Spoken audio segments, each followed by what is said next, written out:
السلام علیکم. السلام علیکم.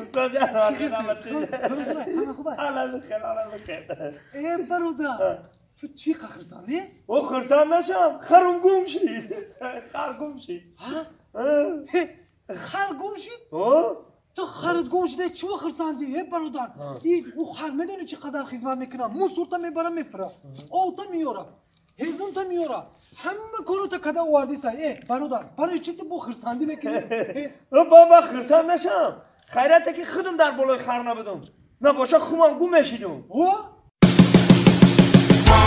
سبس رفته سبوشا رفته السلام علیکم. انیدادی توجیکی افطابوس در راه رفته ایستاده است. درون افطابوس مردم آدما یک کودکک درون افطابوس ایسی جنبیده نغمه کرده چراغ پرق کرده دم جای شیشتگیش قرار نمیشینه.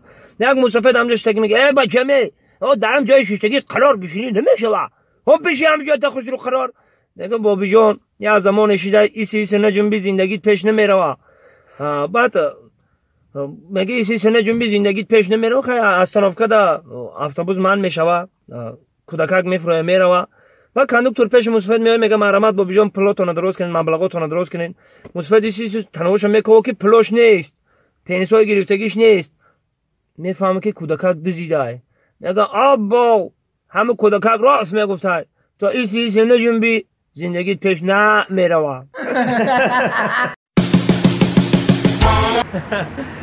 او افندی رادیو میخره رادیوش در اون کوه تپا گوش کرده میگرده طول یک سال گوش کرده میگرده که یکی رادیوش وایرون میشه دیگه گپ نمیزنه کار میمونه دیگه افندی زیغ میشه چیکار کردنش نمیدونه و میگه بیا همین اتورکا بگیریم اکی سوس کنیم. میگه چی گپ میگه مرد میگه دیگه کار نکن دیگه اتورکا میگیره هوی میکنه که ایدرون رادیو یا پاشه مردگی میگلتا.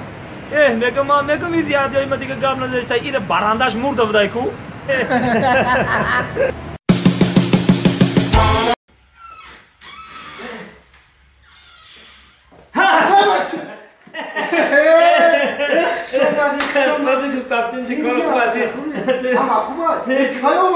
برو چی رو در من مسکو چی نمیگری؟ نمیگری تمام همه خونگی و ریزو پل ملا وردن که زن بگیریم نصیب باشه.